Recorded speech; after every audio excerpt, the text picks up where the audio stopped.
Good morning.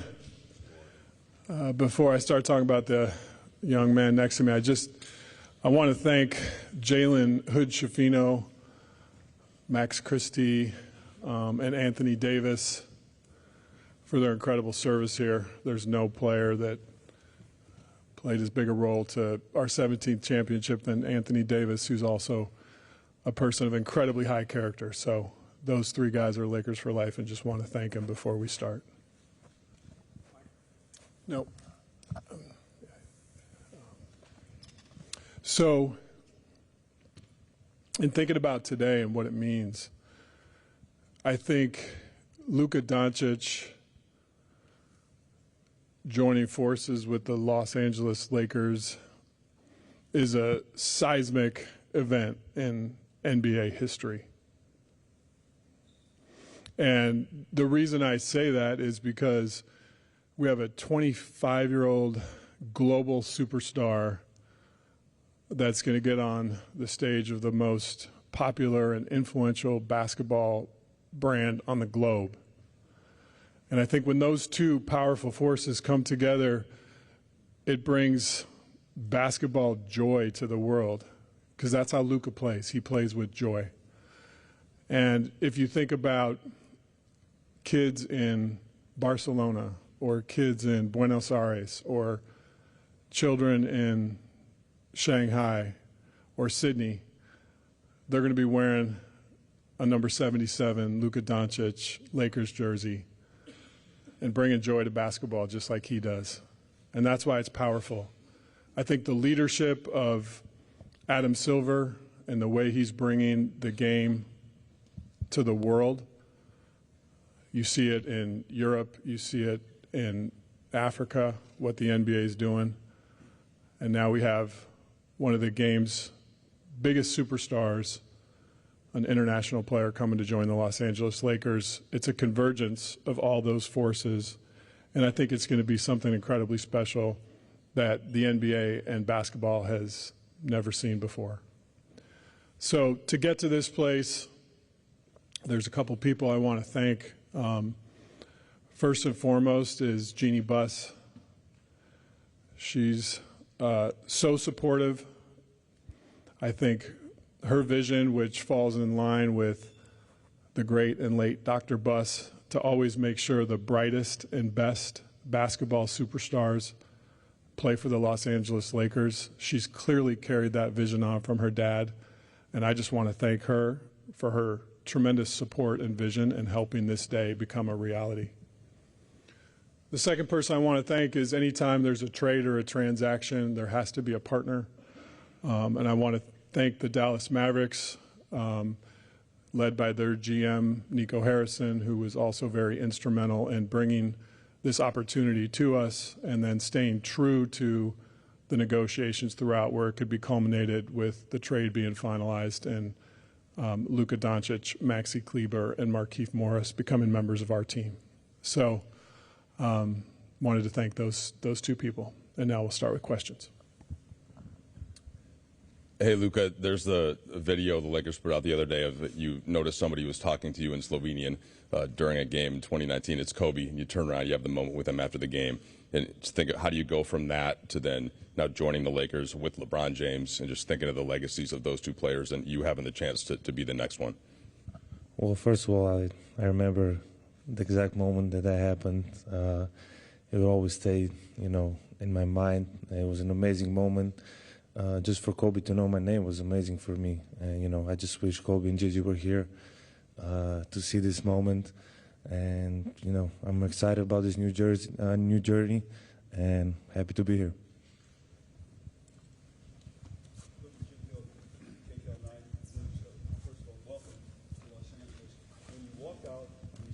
All of us here standing here waiting for you to come. What's your reaction to seeing all of us here to welcome you to Los Angeles? Well, first of all, it's very nice. There's a lot of people here. I don't think there's ever been so many people in my press conference, so I really appreciate all the support. Luka, welcome to Los Angeles. I'm curious, what's your reaction been the last 48 hours to some of the comments coming from Dallas on your way out the door to join the Lakers? I'm just excited, to be here to start this new journey, and obviously at some point I knew this was going to happen, but I would say I always take the high road. I had my amazing moments in Dallas with all my teammates, coaches, and the most importantly, the fans. They always supported me, and it was an amazing journey. Hey, Luka, Dan Wicke with the LA Times. Welcome to LA. You, in a podcast with JJ years ago, said that the one NBA player that you watched was LeBron James. What is your kind of reaction to being able to now play with him, and how do you think that's going to work for the two of you guys on the court? It's just like a dream come true, I always look up to him. There's so many things I can learn from him, and I'm just excited, just to learn everything, and now I get to play with him. So it's an amazing feeling.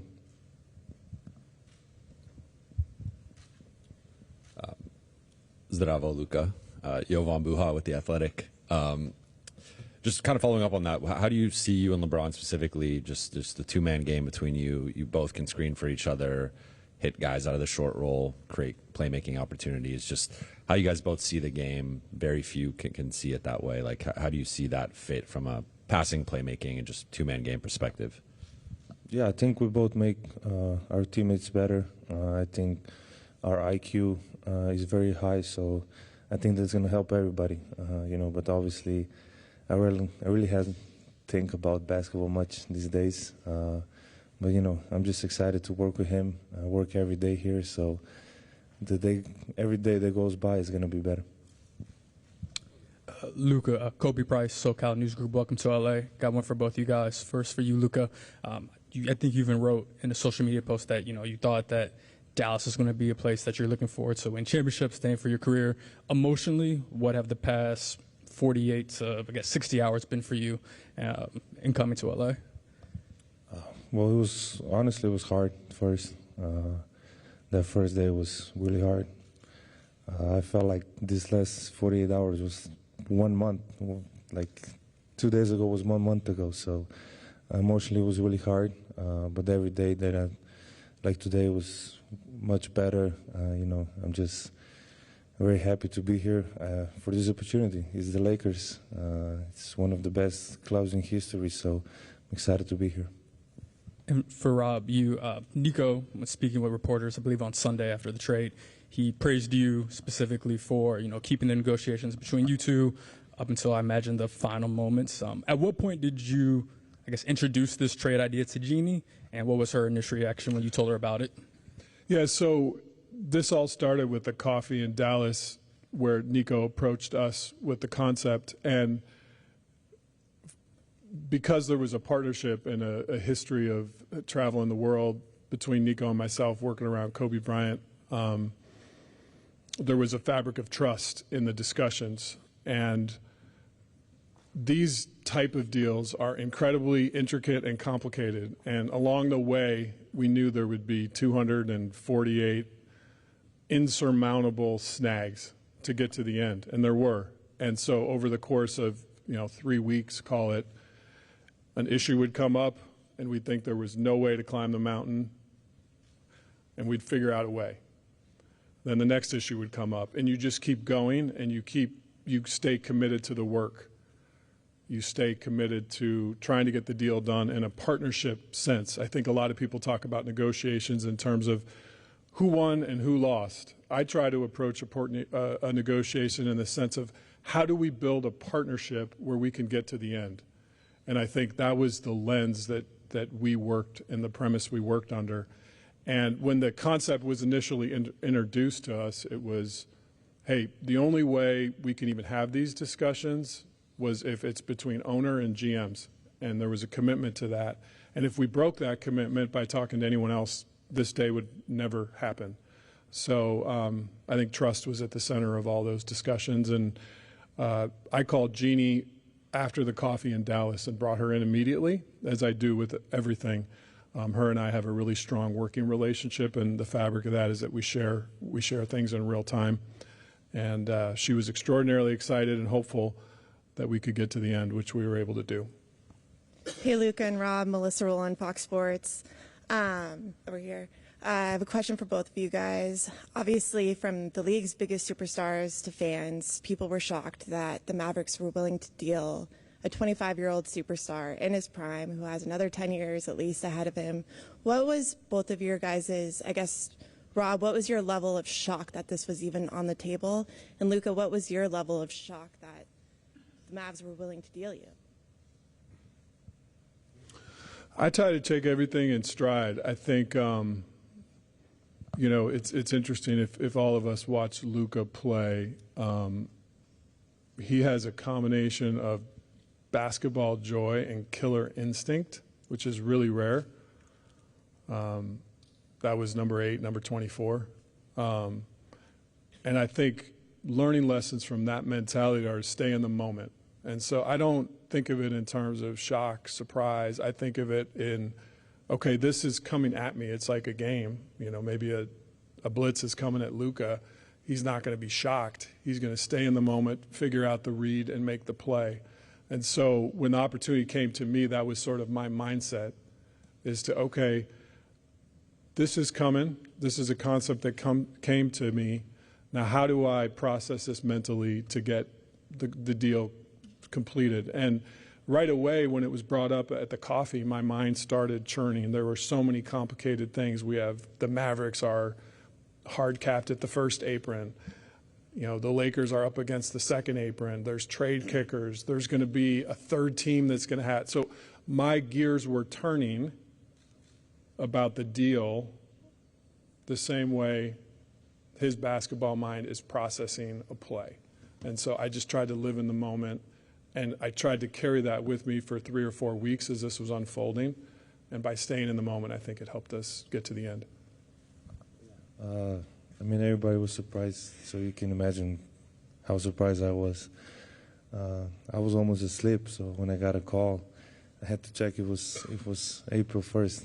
I didn't really believe it at first, and it was a bit shock. It was hard moments for me. It was home, so it was really hard moments for me, especially the first day. But as I said, you know, I get to play in the greatest club in the world, and I'm excited for this new journey. Luka, over here on your left, Malika Andrews with ESPN. It's good to see you. Welcome to LA. You've been a fan of LeBron. You've talked about it for a long time, but he's also been a fan of you. He's tried to work with you at various different times in the past, whether it be shoe deals or other things. I'm curious, what message did he reach out to you with? Was it a text? Was it a call? What was that? And how did that fuel the way that you think about coming to LA as well? Yeah, he called me right away. He was in New York, so he called me right away. And we didn't talk much because, you know, he said, I understand what you're feeling. But that was really nice of him just to call me right away and welcome me to LA. Hey, Luka. We've heard from so many other players across the league, Anthony Edwards, Steph Curry, Giannis, talking about their shock at this and also what it means for how teams feel about players and how no one's really safe, quote unquote, to use Steph's words. What have players said to you, and what has it meant to you to have them speak out the way they have? I saw some comments. I wasn't really trying to be on social media these days, but I saw some comments, and it really means a lot. You know, we are rivals, and they speak about me that nicely, so it really means a lot to me, and sure. Oh, directly, I haven't talked to a lot of people, really. Hey, Luka, Nikki Kay with Spectrum News right here. So emotionally, you go from thinking you're going to spend your career with one fan base, and now you arrive in a new city. First of all, impressions of Los Angeles and its fans from afar, and what does this opportunity to, have another love story with LA goes? Yeah, I would say, like you said, I thought I was going to spend my whole career there. Because I think loyalty is a big word for me, and I was trying to stay by that. But this for me is a fresh start. I get to play in LA.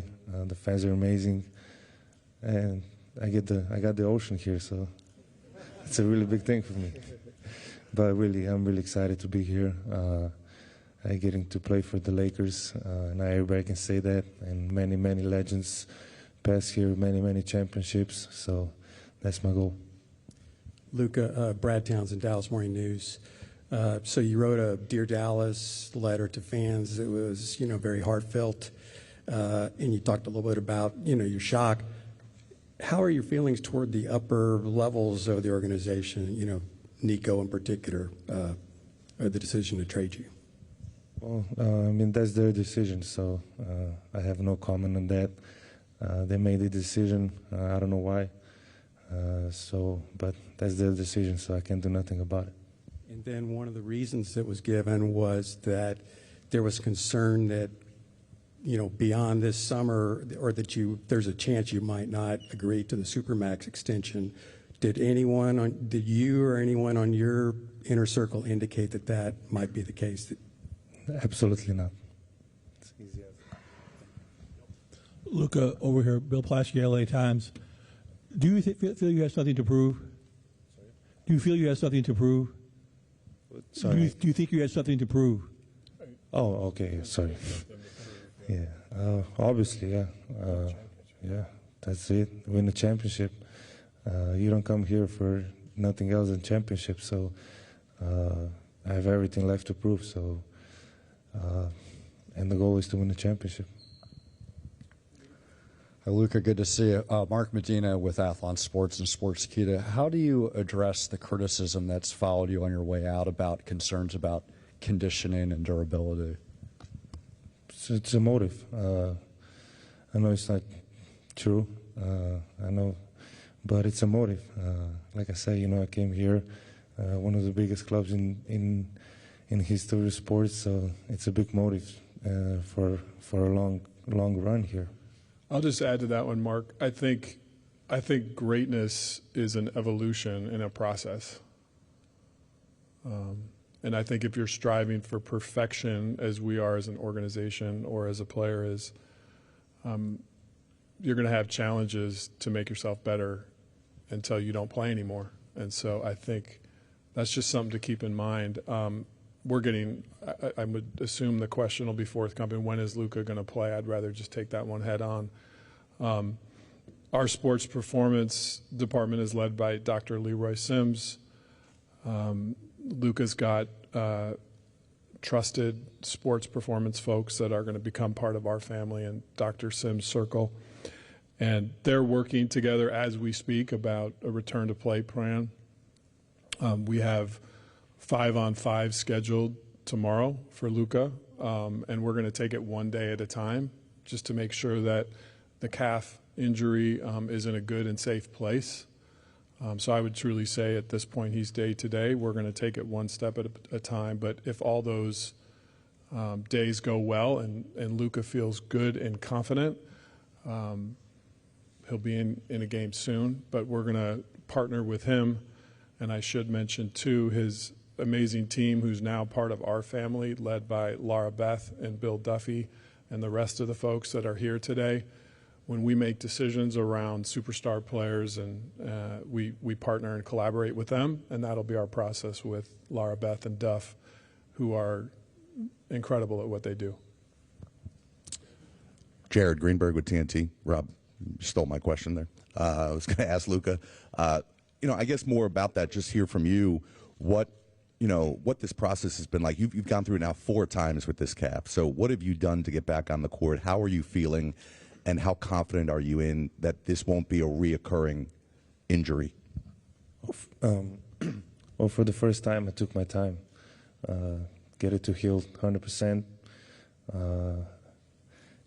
Other times I think I just wanted to go back on court playing basketball and not really be healthy 100%. So this time I just took my time, which was normal amount of time to get back to 100%.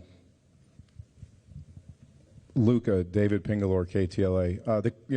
Over the last couple of days, I talked about your conditioning, but maybe your lack of defense. What is your commitment to being a better defender?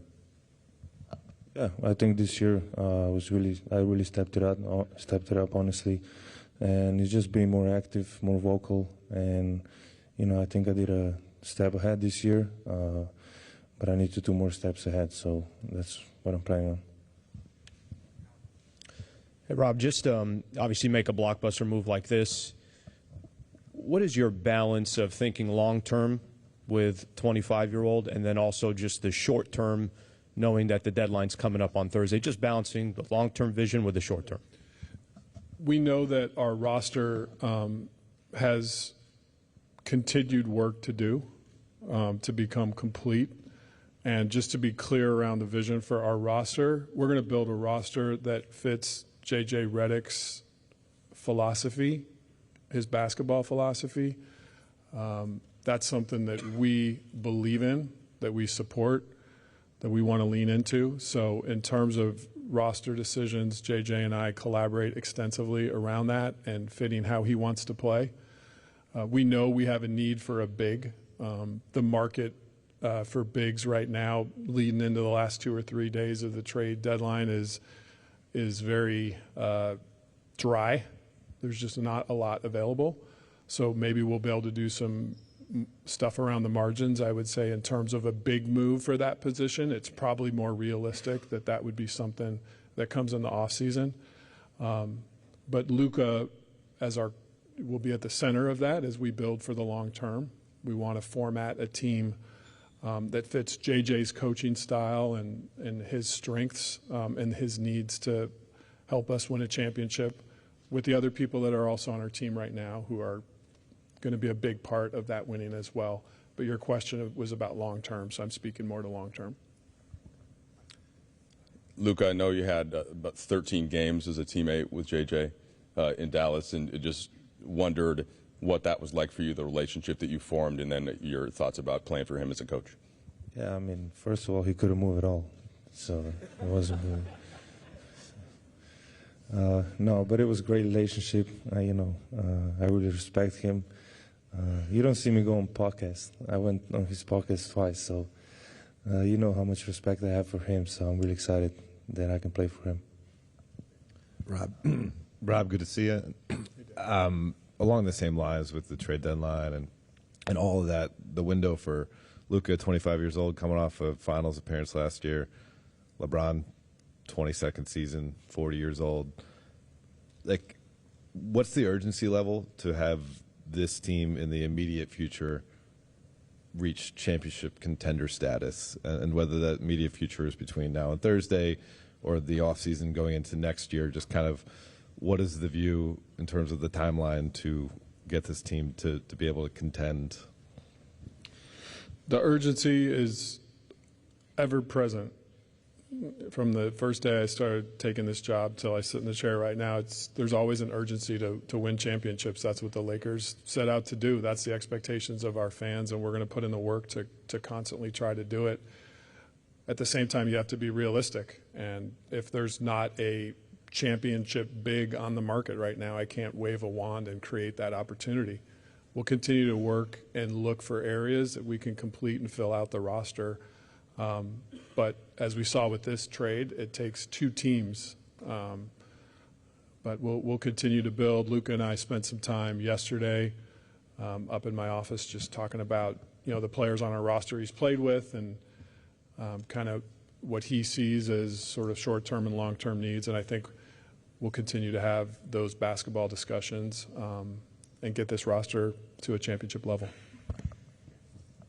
Luka, Mike mentioned J.J. Redick, your former teammate. You've got Maxi and Markieff over there. Dorian Finney-Smith is a player you've spoken very highly about in the past.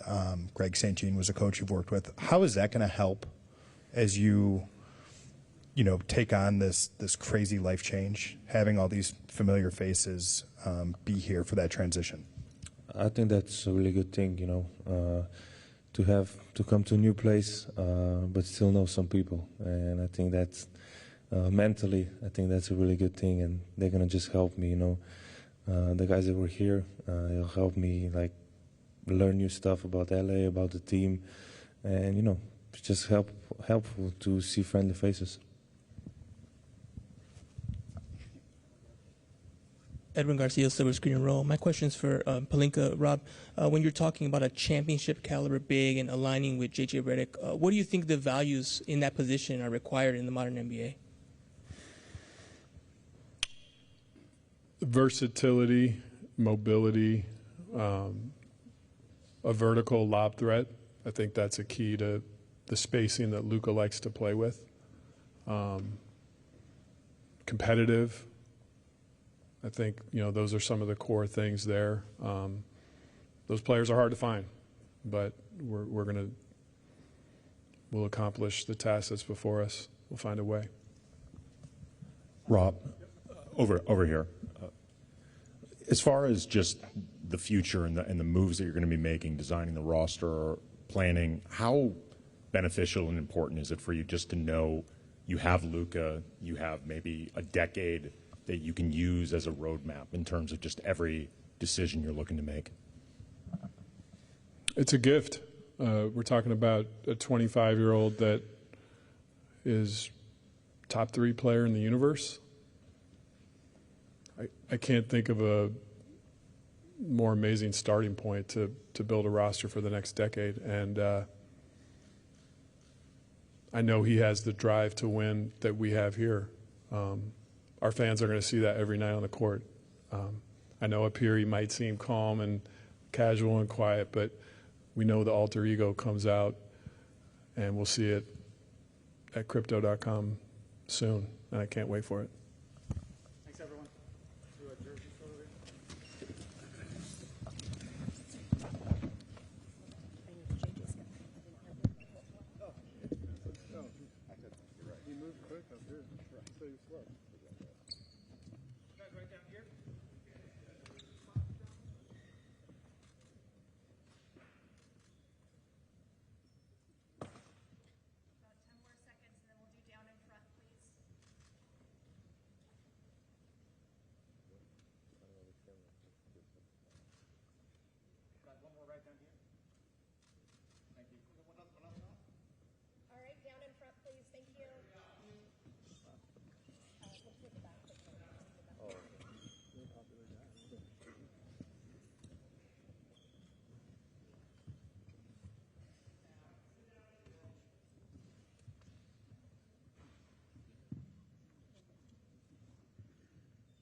Thanks, everyone.